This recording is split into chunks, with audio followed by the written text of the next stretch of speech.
halkani waa horyaalka shacabka YouTube. barnaamijkeena maanta waa waayii hore iyo sheeko. waxaa stuudiyaha maanta marti igu ah saaxiibkay Duuliye. waxaynu idin haynaa sheeko aad iyo aad cajiib u ah, qosol badan, farxad badan. waan filayaa inaad idinkana ka heli doontaan. soo dhawaada meel kasta aad joogtiin, misna aad naga maqlaysaan, misna aad naga daawanaysaan. waan kaaga mahadcelinayaa inaad barnaamijkan oo ah waayihii hore iyo sheeko aad maanta ka mid noqdo dadkii ugu horeeyay ee barnaamijkan aad ku daahfuraysid.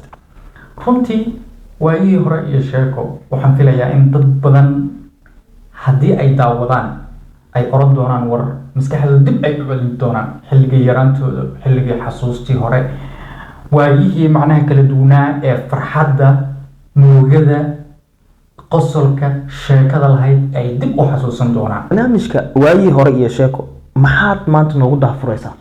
runtii ziidow arrin ama sheeko waxaan hayaa cajiib ah oo xilligii yaraantii ila soo gudboonaatay. waa tahay runtii sheekada waxay xambaarsan tahay markaad aad dhageysatid ama aad daawatid ama daawadayaashu laftirkooda ay comment ka bixin doonaan arrin cajiib ah.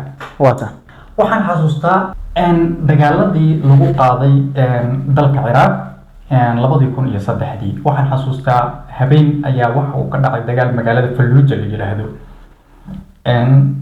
marka dagaalka habeenkii markuu uu dhacay anoo marka dugsiga ka imid, dadku aad ay u daneynayeen ayaan waxaan aaday meel laga daawanayo habeenkaas dagaalka iyo qaabka uu dhacayo. marka xaafadaas waxay ahayd xaafadda Baarbax, siiba Baar Caasho. marka waa baar dowladii xilligii dowladda caan ahaa oo aad loo yaqaanay. wuxuu u dhaxeeyaa adigu Baar Ubax, isgoyska Baar Ubax ilaa iyo wuxuu u dhaxeeyaa isgoyska warshada tarqa iyo sigaarka, waa dhaxbartanku ku yaala. marka habeenkii gabadh ay dhalatay iyo adigu wiilal kale oo aan si fiican uma xasuusta, laakiin adiga guriga ka wada tagay oo ayaan meeshii aadnay saan u daawano. habeenkii marka waxaan fiirsaday dagaalkii iyo wixii aan fiirsaday. waxaan xasuustaa walaa ku shilin iyo waxsaas amiyaa lagu galayo meesha ma aqaan. dagaalkii aan fiirsaday waxaan arkay baabuur booyad ah oo socdo oo sirin daaqad intuu kasoo galay kii darawalka ahaa ee baabuurka waday uu macla gacantii la baxay. waxaas weligeena ma arki.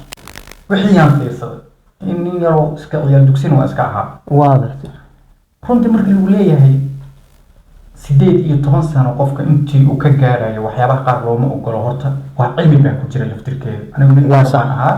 waa sax. marka xaaladda Soomaaliya ba saas iska horror marka dagaaladii iyo wixii aan arkay dagaaladii xabadda la isku ridaayay meydkii iyo wixii aan fiirsaday. waxaan ku iri habeenkii gurigaan imidno. horta markaan soo socday luuq walba ka baqay. wixii ay hortaagan waa socdaa, wixii un baa arkaya. muddada aan ku socdo hata marka qaar ma jeedo ilaa wixii meydkii iyo dhiiggii wixii arkaa. markaa sida caadiga ah guriga aan deganahay qol hoose oo meel adiga qayb ku yeelan aniga seexan jiray oo iska lahaa. habeenkii gurigii markaan imid qolkii iska daayay meel mugdi dhan maba arkay karin. sheekada filimkii ku bilaabmay. filimkii ay bilaabmaan waa soconaa waxa orkoyaaba abda cali soo dhacay oo xarfaanka jidkiya. marka walahi waxaan ku yiri cajiib ay ahayd runtii. habeenkii waxaan ku iri gabar ila dhalatay iyo gabar kale dumaashiday iyo waa xasuustaa ayaan hoose ka galaano dalaq. markaas la waraa guriga maanta xataa ora qolkaaga seexo. aniga ma arki karin bas. waxaan ku iri waa socdaa macnahaasi wixii waxa iiga dhax bixin buu aan u waa filimkii aba iishada meel walba adig barnaamij ka socdo. waa barnaamij ka socdo aan dhammaan habeenkii gabadha ila dhashtay iyo gabadha ila dhalatay iyo gabar kale dumaashiday aan hoose ka galaa baalkaan ka galaa. waxaan ku iri nalka la idaaraa guriga, nalka xataa waa diida xataa in la damiyo. markaasaan waxaan ku horta habeenkii maba seexan. habeenkii filimkii unbaa daawanaya waaga igu bari. filimkii daawanaya unbaa waaga ii bari. subaxdii abaaheelow waxaa laga rabaa dugsiga inuu tago soo maa adiga waa soo kalaay subaxdii kitaabkayga soo qaatay dugsiga raganimo. marka dugsiga markaad tagtid waa inaad cashirkii shalay buusiyaa ka baxdaa. nin xal oo dhan filim u daarnaa oo Amerikaan Iraaqiyiin waxaa xasuustaa xataa ciidamadii marka dagaalamay Ciraaq ka dagaalamay waxa la dhihi jiray حرس الجمهور قال لي جرى ولا بقبق جرى مقعد حتى وما وحوين لو قد جرى موته واقرت marka ilaa waxaas fiinkas xay nin daawanaya saaga dugsi inuu yimaado عشر كبه الله 10 وكبحه الله سهل الله سهلت واقرت كتاب كيان في كتاب markaan في فيلم كaba idaaram صد wax aan sameeyaan garan la ku gacan buuray yadi ku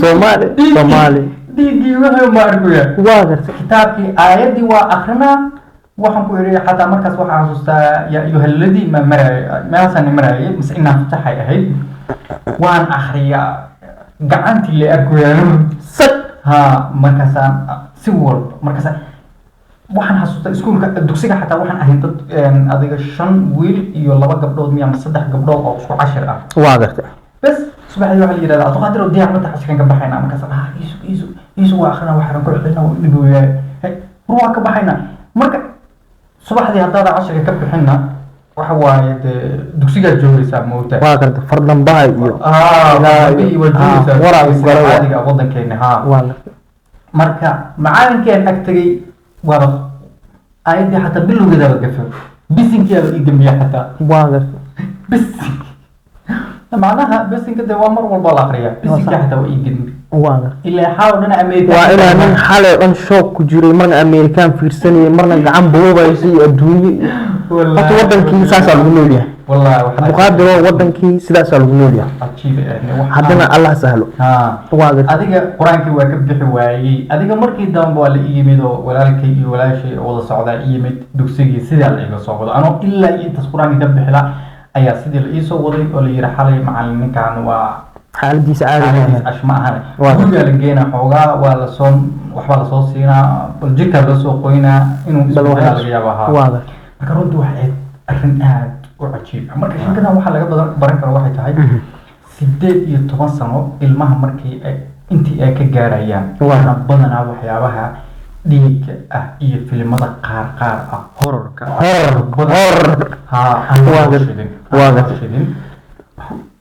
runtii wax waay filimadaas badanaa hadii laguma talagelin dadka waxa lagu talagalay 18 sano dadkan gaalad markay leeyihiin 18 sano qaangaar waay ayaga macnaha waxay ka wadaan u maleynaa aniga saan u fahmay markaasi maskaxdiisa isku filan aad iyo aad maskaxdiisa qofku isku filnaato jirkiisa uu isku filnaado waxyaabo badan uu qaadi karo sidaas badan hadii loo sheego kala xamili karo aad iyo aad laakiin qofka 18 sano markuu ka yar yahay ama uusan qaangaarin waxba qaar markuu arko ma xamili karo aad iyo aad waxaad arkaysaa shock iyo waxba ku furmay aad iyo aad wallahi run ahaantii aad baa aga xumahay run ahaantii inuu wadankeeni uu sidaas yahay ilaa ay hadartaan uu sidaas uu sii yahay run ahaantii waxaa ka sii daran dadka qaar ee dhibaatadii dhacday iyo wixii arkayay ilmihii arkayay laftigeeda waa ka sii darantaa laakiin sheekadaas runtii waxay sheeko aanan hilmaamin dagaalka ciyaar waxa uu leeyahay xasuus gaar ah xasuuskaada kugu muuqaalkii ugu horeeyay oo barnaamijkan ku bilownay waayihii hore iyo sheeko aziizo adaa ku wadatide barnaamijkan waayihii hore iyo sheeko waxa uu leeyahay runtii taariikh ayuu xambaarsan yahay